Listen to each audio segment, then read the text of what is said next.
क्या आपके साथ भी ये इशू आता है कि जब भी स्टाफ को हायर करना होता है तो आपको समझ में नहीं आता कि हमको हमारे स्टाफ से क्या क्वेश्चंस पूछने चाहिए, किस बेसिस पे हमको स्टाफ को हायर करना चाहिए और किस तरह से हमको स्टाफ को ढूंढना चाहिए। अगर ये सारी प्रॉब्लम्स आप लोग फेस कर रहे हैं तो आज का वीडियो आपके लिए है। मेरा नाम है सहबा और आपका बहुत बहुत स्वागत है मेरे चैनल पे, जहाँ मिलती है आपको हिम्मत, हौसला और पैदा होता है यकीन।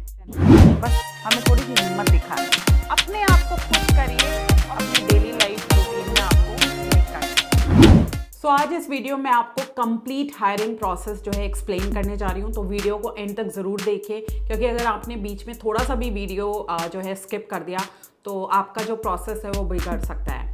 सो सबसे फर्स्ट स्टेप जो हायरिंग प्रोसेस में होता है वो होता है एक क्लैरिटी लेके आना कि आपको किस तरह का एम्प्लॉय चाहिए अपने सैलून के लिए। तो इसको हम बोलते हैं जॉब डिस्क्रिप्शन को रेडी करना। जॉब डिस्क्रिप्शन में हम मेंशन करते हैं कि हम एक्चुअली क्या क्वालिटीज़, क्या क्राइटेरिया के बेस पे हम एम्प्लॉय को हायर करने जा रहे हैं। सो सबसे पहले क्या होता है, जैसा भी हमको अपने सैलून के लिए एम्प्लॉय चाहिए वो क्लैरिटी पहले हमारे खुद के अंदर तो होनी चाहिए।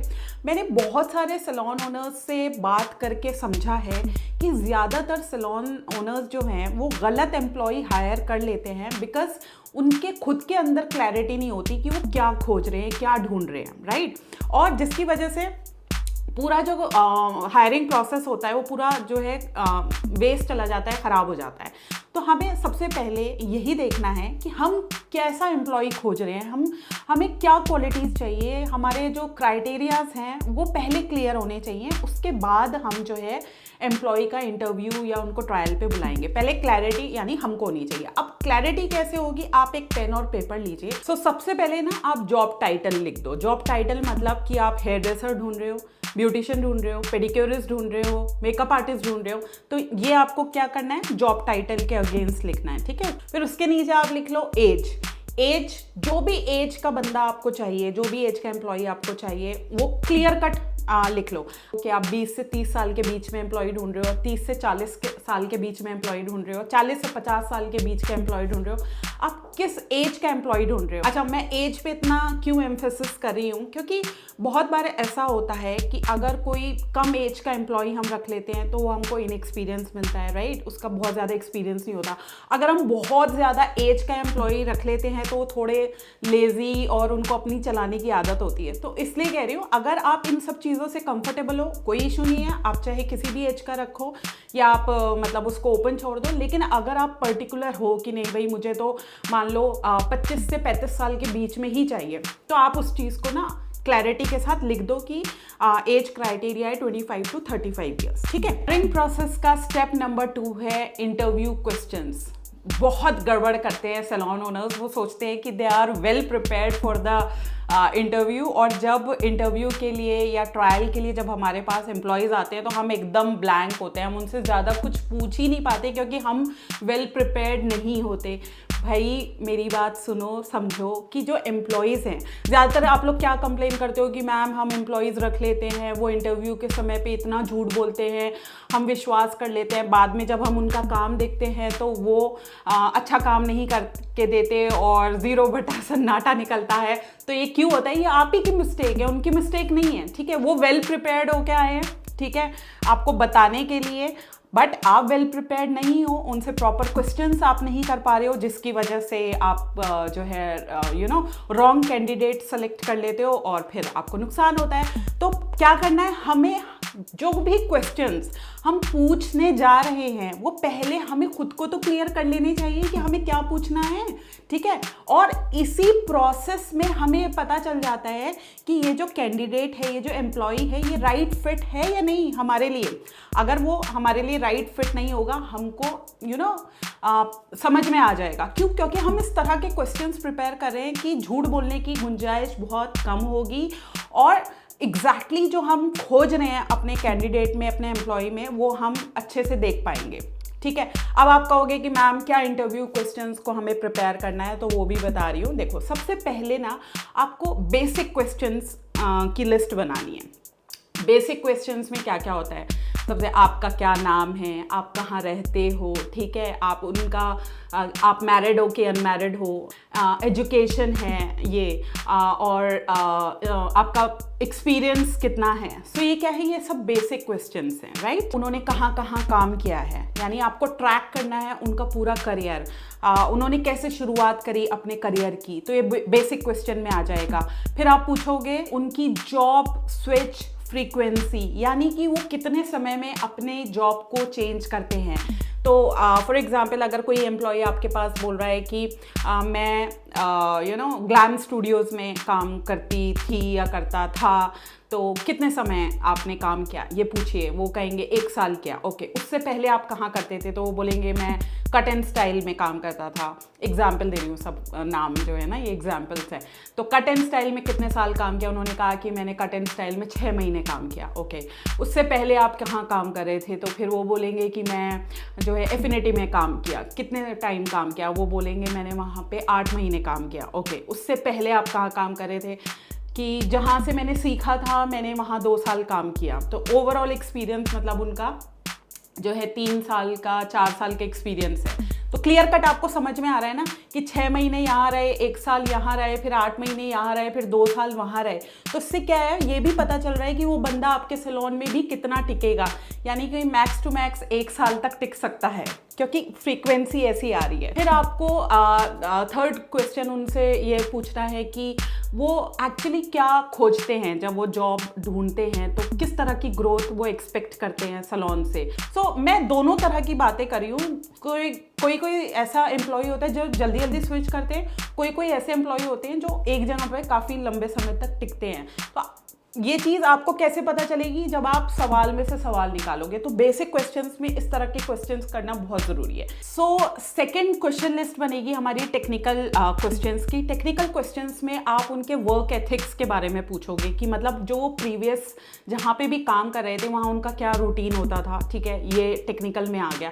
अब वो अपना रूटीन आपको पूरा बताएंगे। अब उनके रूटीन से आप ये समझ सकते हो कि आपके सैलून में उनका किस तरह का रूटीन रहने वाला है। हालांकि क्या होता है कि जब हम एम्प्लॉयज़ को हायर करते हैं तो हम हमारे सैलून के क्या रूल्स हैं उनको फॉर श्योर हम एक्सप्लेन करते हैं, बट फिर भी उनके टेक्निकल एस्पेक्ट को जज करने के लिए हमको उनके प्रीवियस रूटीन्स को जानना बहुत ज़रूरी है। फॉर एग्जांपल जैसे आप पूछ सकते हो कि आपने कोई भी फेशियल का नाम दे दो उनको, कि आपने लोटस का फेशियल किया है क्या, लोटस के आप क्या क्या स्टेप्स फॉलो करते हो, लोटस में आपको ऐसा क्या अच्छा लगता है जो आपको अदर फेशियल्स में नहीं अच्छा लगता। मतलब कुछ ऐसी बात उनसे करो जिससे उनका वर्क नॉलेज पता चले, ठीक है। फिर आप उनका ना कोई ऐसा एक्सपीरियंस पूछ सकते हो जिसमें उनको काफ़ी चैलेंज फेस करने को मिला हो। फॉर एग्जांपल आप उनसे पूछिए कि अगर जैसे वो आपके सैलून में आ रहे हैं और आपके सैलून में अगर रश है, मतलब 2-3 क्लाइंट्स जो हैं वो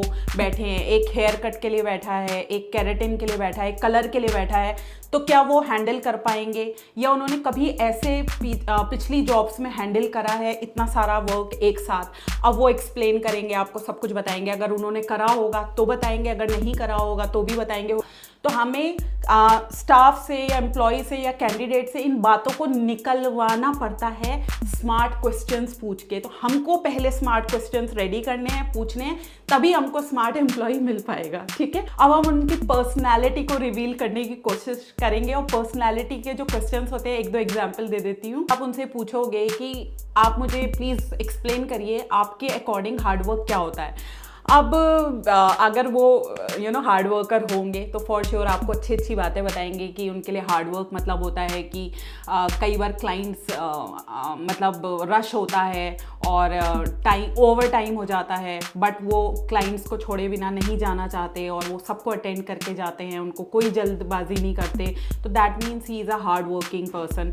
फिर वो और भी हार्ड वर्क करने के एग्जाम्पल दे सकते हैं। फॉर एग्जाम्पल वो ये कह सकते हैं या कह सकती हैं ब्यूटिशियन कि मैं पूरे महीने जो है मैं मतलब आ सकती हूँ, मुझे ऑफ की ज़रूरत नहीं है। दो आप उनको ऑफ दोगे, मैं ये नहीं कह रही हूँ आप उनको ऑफ नहीं दोगे, आप उनको ऑफ दोगे, लेकिन सीज़न के टाइम पे अगर आप चाहते हो 30 डेज़ ही उनको बुलाना, क्या वो उस चीज़ के लिए रेडी हैं या नहीं है, या वो बोलेंगे कि नहीं मैं नहीं आ सकती हूँ। ये चीज़ें जो है ना, ये क्वेश्चन जो है ये रिवील करते हैं कि वो कितने हार्ड वर्किंग है, वो कितने डेडिकेटेड है अपने काम को लेके। किसी क्लाइंट का काम खराब हो जाए, ऐसी सिचुएशन में वो क्लाइंट को किस तरह से हैंडल करेंगे, एंड देन सी वो क्या आंसर आपको दे रहे हैं कि टफ सिचुएशन में। क्योंकि अगर उन्होंने इस तरह की चीज़ें पहले हैंडल करी हुई होंगी, प्रीवियस सैलून में अगर इस तरह की सिचुएशंस क्रिएट हुई होंगी, तो फॉर श्योर उनको आइडिया होगा कि टफ सिचुएशंस में क्लाइंट को कैसे हैंडल करना है, अगर कोई कंप्लेन आ जाए तो कैसे हैंडल करना है। तो वो अगर वो वाली पिछली बातें आपको इस टाइम पे बता पा रहे हैं, that means that employ is experienced और वो टफ सिचुएशंस को ईजिली हैंडल कर सकते हैं। तो ये क्या कर रहे हैं, हम इन क्वेश्चन से उनकी पर्सनैलिटी को रिवील करवाने की कोशिश कर रहे हैं कि उनका जो एटीट्यूड है टूवर्ड्स देयर वर्क वो पॉजिटिव है या नेगेटिव है। तो ये कैसे आप भापोगे, ये आप भापोगे जब वो बात करेंगे, तो आपको अंदर से फीलिंग आएगी कि वो अपने आंसर से आपको सेटिस्फाई कर पा रहे हैं नहीं कर पा रहे। तो अगर आप एज अ ओनर आप सेटिस्फाई हो रहे हो उनकी बात से, that means that employ is right fit for you, आप उनको हायर कर सकते हो। ठीक है, तो ये इस तरह से क्या है, अभी हम सब ने क्या किया, अभी सिर्फ हम क्वेश्चंस पे चल रहे हैं, अभी हम ट्रायल पे नहीं है, बट यहाँ तक पहुँचते पहुँचते हमको काफ़ी क्लैरिटी मिल गई कि हमें अब इस बंदे का ट्रायल लेना चाहिए या नहीं चाहिए, क्योंकि हम हर किसी का ट्रायल नहीं ले सकते, राइट। आपके एम्प्लॉय ने ये सारे जो क्वेश्चन के परफेक्ट आंसर दिए जिससे आप पूरे तरह सेटिस्फाई हो गए। अब आप उनको बोलो कि अब मुझे थोड़ा सा कुछ काम करके दिखा दो। तो फॉर एग्जांपल अगर आप ब्यूटिशियन का ले रहे हो, इंटरव्यू लिया है और आप उनके आंसर से फुली सेटिस्फाइड हो, तो अब आप उनसे थोड़ी सी मसाज करा के देख लो, वैक्सिंग करवा के देख लो, जो भी है, और फिर उनका अगर काम भी आपको अच्छा लगता है, then you are good to go, आप उनको हायर कर सकते हो। ठीक है, वैक्सिंग करवा के देख लो, जो भी है, और फिर उनका अगर काम भी आपको अच्छा लगता है, then you are good to go, आप उनको हायर कर सकते हो। ठीक है, आई होप मैंने काफ़ी डिटेल में आपको बताया है कि किस तरह से आपको पर्सनैलिटी भी रिवील करानी है, किस तरह से आपको उनकी वर्क रिलेटेड नॉलेज को भी चेक करना है, और किस तरह से बेसिक क्वेश्चन पूछ के आपको ये देखना है कि उनका पैटर्न क्या रहा है सारे सैलून्स में काम करने का, और वो क्या चीज़ खोज रहे हैं और किस वजह से वो प्रीवियस सैलून्स को छोड़ के आए हैं। ओके, अब आप लोग ये जानना चाहते होंगे कि मैम स्टाफ को कहाँ से खोजें, स्टाफ को कहाँ से ढूंढें। देखो, मैं कई बार अपनी रील्स में और वीडियोस में बता चुकी हूँ कि हमारी इंडस्ट्री में कोई भी रिलायबल सोर्स नहीं है जहाँ से स्टाफ मिलता है। स्टाफ खोजने का एक ही तरीका है, अपने नेटवर्क को स्ट्रॉन्ग करिए, नंबर 1। नंबर 2, नेटवर्क स्ट्रॉन्ग करना मतलब सबसे बोल दो कि भैया मुझे स्टाफ चाहिए। जो ऑलरेडी आपके पास स्टाफ काम कर रहा है उनको भी बोलो कि भाई अपनी फ्रेंड्स को सबको लेके आओ, मुझे जो है स्टाफ चाहिए। ठीक है, इस तरह से आपको स्टाफ मिल सकता है। आसपास की जो अकेडमीज़ हैं वहाँ जाओ, उनसे बात करो कि आपको अपने सैलून के लिए स्टाफ चाहिए, उनको भी जॉब चाहिए होती है, तो वहाँ से मिल सकता है। वेंडर्स से, डिस्ट्रीब्यूटर्स से, ट्रेनिंग सेंटर में, सब जगह बोलो, सब जगह हाथ पैर मारो, कहीं ना कहीं से लोग मिलेंगे। सोशल मीडिया पे पोस्ट करना शुरू कर दो। जो जॉब डिस्क्रिप्शन मैंने आपको बनवाया है उसको थोड़ा सा अच्छे से मॉडिफाई करके एक पेज पे सब चीज़ें प्रॉपरली मेंशन करके और पोस्ट कर दो। व्हाट्सएप पे पोस्ट कर दो, स्टेटस लगा दो, अगर आप फेसबुक पेज पे लगा दो, इंस्टाग्राम पेज पे लगा दो, तो आपके नोन में भी अगर कोई एम्प्लॉय होगा जो सैलून इंडस्ट्री से जुड़े हुए होंगे, तो फॉर श्योर आपके पास कॉल आनी शुरू हो जाएंगी। ठीक है, और थर्ड मैं आपको ये बताना चाहती हूँ कि जो भी एम्प्लॉयज़ होते हैं, अगर किसी को जॉब की ज़रूरत होती है तो वो खुद भी हर सैलून में जाके अपना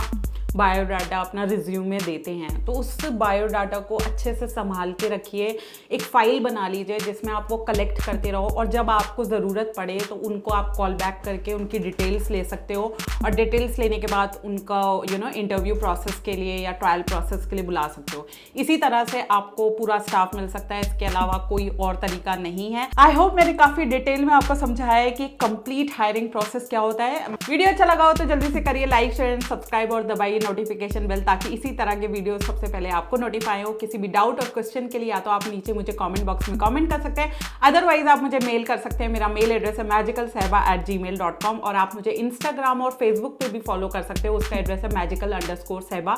बाकी नेक्स्ट वीडियो मिलूंगी एक नए टॉपिक के साथ। Till then stay safe, stay magical and stay blessed. Bye.